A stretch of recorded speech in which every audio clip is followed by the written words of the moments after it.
Istana Presiden di Indonesia adalah kompleks bangunan resmi yang digunakan sebagai kediaman dan kantor resmi Presiden Republik Indonesia. Terdapat 5 istana presiden di Indonesia, yaitu Istana Merdeka di Jakarta, satu kompleks dengan Istana Negara, yang kedua adalah Istana Bogor, yang ketiga adalah Istana Cipanas di Jawa Barat, yang keempat adalah Istana Tapak Siring di Bali, dan yang kelima adalah Istana di Yogyakarta.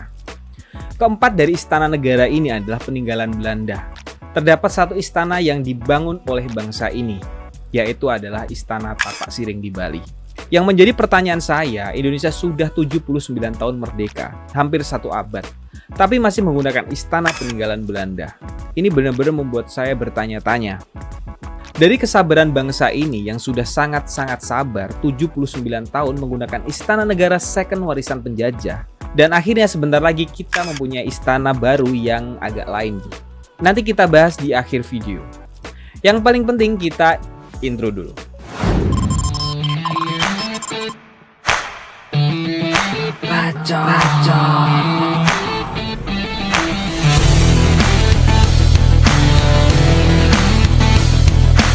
Subscribe. Oke, Istana Negara memiliki peran yang sangat penting dalam kehidupan bernegara, terutama dalam konteks pemerintahan dan representasi negara.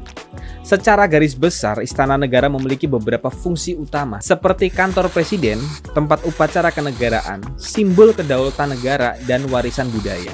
Terdapat beberapa istana negara di Indonesia, seperti Istana Merdeka, Istana Negara, Istana Bogor, Istana Cipanas, Istana Yogyakarta.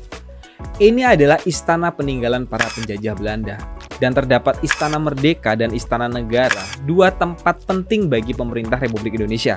Sekilas keduanya terlihat sama, tetapi ada perbedaan lokasi pada Istana Negara dan Istana Merdeka. Istana Negara terletak di Jalan Veteran, Jakarta Pusat. Istana ini menghadap ke Sungai Ciliwung dan membelakangi Istana Merdeka, dan menghadap ke Taman Monumen Nasional Monas, dan dihubungkan oleh halaman tengah. Sedangkan Istana Merdeka terletak di Jalan Merdeka Utara, Gambir, Jakarta Pusat, dan menghadap ke Taman Monumen Nasional. Istana Negara satu kawasan dengan Istana Merdeka. Fungsi Istana Negara adalah tempat penyelenggaraan acara-acara kenegaraan seperti Kantor Presiden Republik Indonesia. Istana Negara lebih fokus sebagai tempat kegiatan resmi Presiden seperti pusat kegiatan pemerintah negara, pelantikan pejabat-pejabat tinggi negara, pembukaan musyawarah dan rapat kerja nasional, pembukaan kongres bersifat nasional dan internasional, dan tempat jamuan kenegaraan. Berbeda dengan Istana Negara, Istana Merdeka merupakan tempat tinggal Presiden Indonesia. Pada tanggal 28 Desember 1949, Presiden Republik Indonesia Soekarno beserta keluarga tiba di Jakarta dari Yogyakarta dan tinggal di Istana Merdeka untuk pertama kalinya. Yang keenam adalah Istana Tapak Siring. Pembangunan istana ini dibangun pada tahun 1957 oleh Presiden Soekarno sebagai tempat peristirahatan di Bali. Pembangunan ini dipengaruhi oleh gaya arsitektur Bali dan ideologi nasionalisme yang kuat. Istana Tapak Siring berfungsi sebagai tempat peristirahatan presiden dan sering digunakan untuk acara kenegaraan, serta kegiatan terkait dengan kawasan timur Indonesia. Dan ini adalah satu-satunya istana yang dibuat oleh bangsa ini. Masing-masing istana ini memiliki nilai sejarah dan budaya yang penting dalam konteks kepresidenan dan perkembangan politik Indonesia. Sejarah lengkapnya mungkin lain kali ya kita bahas, karena panjang banget guys durasinya.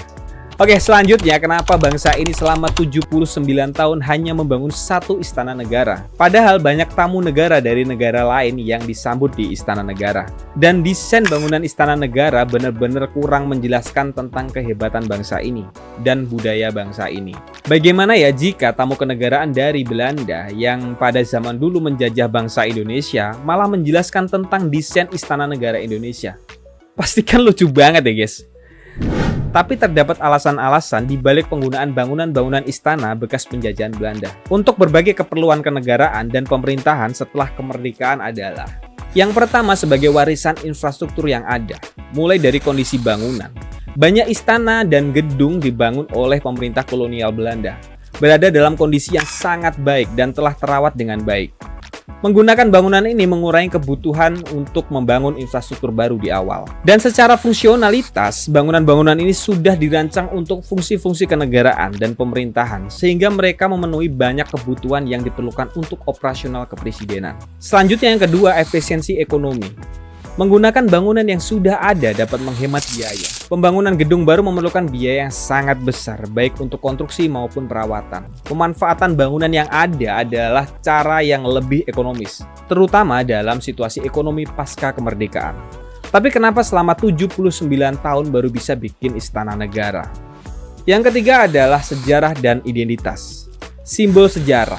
Meskipun bangunan ini adalah peninggalan penjajah, penggunaan bangunan ini bisa dianggap sebagai cara untuk menunjukkan transisi dari era kolonial ke era kemerdekaan. Bangunan-bangunan ini dapat dipandang sebagai simbol dari perubahan sejarah dan perjalanan bangsa menuju kedaulatan. Selanjutnya, pelestarian budaya. Banyak bangunan kolonial memiliki nilai arsitektur dan sejarah. Memelihara dan menggunakan bangunan-bangunan ini juga membantu melestarikan warisan budaya dan sejarah. Yang keempat adalah lokasinya sangat-sangat strategis. Beberapa bangunan peninggalan penjajah berada di lokasi yang sangat strategis, yang penting bagi administrasi dan kegiatan kenegaraan. Misalnya Istana Merdeka dan Istana Negara terletak di pusat Jakarta yang memudahkan akses untuk berbagai kegiatan resmi. Menggunakan istana-istana bekas penjajahan Belanda mencerminkan bagaimana Indonesia menghadapi tantangan pasca kemerdekaan dengan memanfaatkan sumber daya yang ada, sambil tetap menghormati dan melestarikan warisan sejarah budaya. Selanjutnya, pernah nggak sih kalian bertanya-tanya kenapa bangunan peninggalan penjajah Belanda awet banget sampai sekarang? Ada beberapa faktor menurut saya yang membuat bangunan Belanda awet sampai sekarang. Yang pertama adalah kualitas konstruksi. Para arsitek dan tukang bangunan Belanda umumnya menggunakan bahan-bahan berkualitas tinggi dan teknik konstruksi yang baik. Banyak bangunan tersebut dibuat dengan pondasi yang kuat dan material tahan lama seperti batu bata merah, batu, kayu yang dipilih dengan cermat. Yang kedua, desain arsitektur. Banyak bangunan Belanda dirancang dengan gaya arsitektur kolonial yang mempertimbangkan kondisi iklim tropis. Misalnya nih, desain ventilasi yang baik dan atap yang lebar membantu mengurangi dampak panas dan kelembapan yang berkontribusi pada daya tahan bangunan. Yang ketiga adalah perawatan dan pemeliharaan. Beberapa bangunan peninggalan Belanda telah mendapatkan perawatan dan pemeliharaan secara baik dari pemerintah, lembaga, atau komunitas lokal. Upaya konservasi ini membantu menjaga kondisi bangunan agar tetap terjaga. Yang keempat, penggunaan material yang tahan lama. Beberapa bahan yang digunakan dalam konstruksi seperti batu bata merah, semen memiliki daya tahan yang sangat baik terhadap cuaca dan kondisi lingkungan. Dari keempat faktor ini yang jelas kenapa bangunan Belanda awet sampai sekarang bukan karena tunggal ya. Tapi memang penjajah Belanda benar-benar menggunakan tenaga ahli yang merancang bangunan kantor, stasiun, rumah, bendungan, dan pabrik yang masih bisa kita lihat sampai saat ini dan masih berfungsi padahal usianya sudah puluhan tahun. Bahkan mungkin ada yang sudah 1 abad.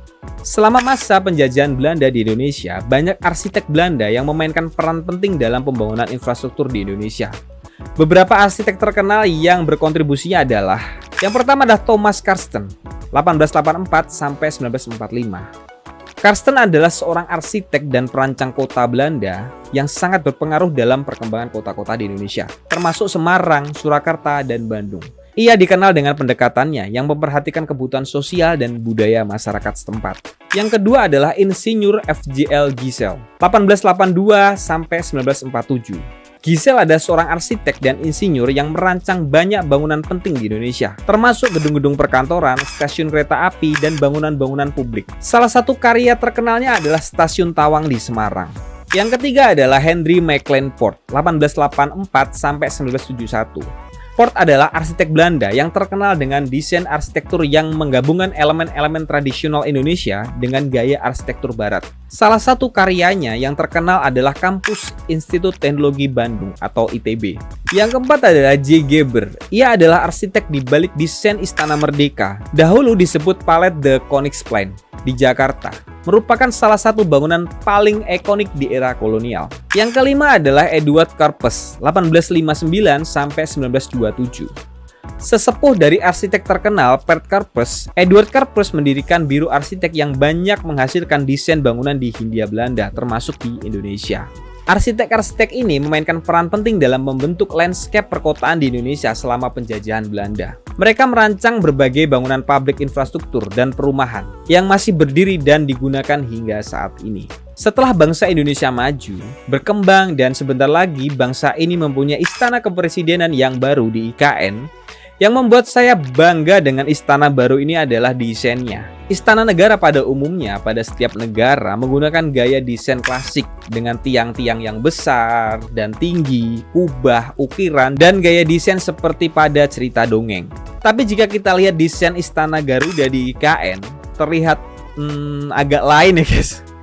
Istana berbentuk burung Garuda terletak di kawasan inti pusat pemerintahan atau KIPP, dibuat dari bilah-bilah selubung yang terbuat dari baja anti korosi. Diproduksi oleh PT Krakatau Steel Persero Tbk, meliputi 465 modul dengan 10 bilah setiap modulnya, dan total seluruhnya 4.650 bilah. Di balik desain istana yang ikonik dan gagah banget ini adalah I Nyoman Nuarta. Ia adalah seorang seniman patung dan arsitek terkenal di Indonesia. Ia dikenal luas karena karya-karyanya yang monumental dan berpengaruh baik dalam negeri maupun di kancah internasional. I Nyoman Nuarta lahir pada tanggal 14 November 1951 di Tabanan, Bali, Indonesia. I Nyoman Nuarta memulai karirnya sebagai seniman patung dengan gaya yang sangat khas dan inovatif. Karyanya sering kali menggabungkan elemen tradisional Bali dengan teknik modern, menciptakan karya seni yang unik dan memukau. Yang pertama adalah Garuda Wisnu Kencana atau GWK. Salah satu karya yang paling terkenal dari I Nyoman Nuarta adalah patung Garuda Wisnu Kencana yang terletak di Bukit Ungasan, Bali. Patung ini menjadi salah satu patung terbesar di dunia dengan tinggi sekitar 121 meter. GWK menggambarkan Dewa Wisnu yang menunggangi Garuda, burung mitologi yang menjadi simbol nasional negara. Pembangunan patung ini memakan waktu bertahun-tahun dan melibatkan teknologi serta teknik konstruksi yang sangat-sangat canggih. Yang kedua adalah Monumen Jales Veva Jaya Mahe atau Monjaya. Monumen ini terletak di Surabaya, Jawa Timur dan merupakan simbol kejayaan maritim Indonesia. Patung ini menggambarkan seorang perwira TNI Angkatan Laut yang sedang menghadap ke laut, menunjukkan semangat maritim bangsa Indonesia. Yang ketiga adalah Tugu Proklamasi. I Nyoman Nuarta juga berkontribusi dalam pembangunan Tugu Proklamasi di Jakarta yang memperingati proklamasi kemerdekaan Indonesia pada 17 Agustus 1945. Karya lainnya adalah, selain karya-karya monumental tersebut, I Nyoman Nuarta juga memiliki berbagai karya seni patung yang tersebar di berbagai tempat di Indonesia dan di mancanegara. Beberapa karyanya dapat ditemukan di museum, galeri seni, dan koleksi pribadi. I Nyoman Nuarta adalah simbol kebanggaan seni patung Indonesia dan seorang tokoh penting dalam sejarah seni kontemporer Indonesia. Karyanya yang sangat luar biasa terus menginspirasi dan mempengaruhi dunia seni, baik tingkat nasional maupun internasional. Penggabungan simbol kebesaran bangsa ini yaitu burung Garuda dengan arsitektur, seni patung, dan gaya modern dilebur menjadi sebuah bangunan istana negara yang sangat terlihat ikonik banget. Lain daripada yang lain adalah hasil yang sempurna buah kesabaran bangsa ini selama 79 tahun menggunakan istana warisan penjajah. Oke, saya belum secara lengkap membahas masalah istana di IKN ini, yang mungkin di konten-konten berikutnya ya. Berikan tanggapan kalian jika kalian suka dengan konten seperti ini. Terima kasih telah menonton video ini sampai habis, semoga bermanfaat buat kalian.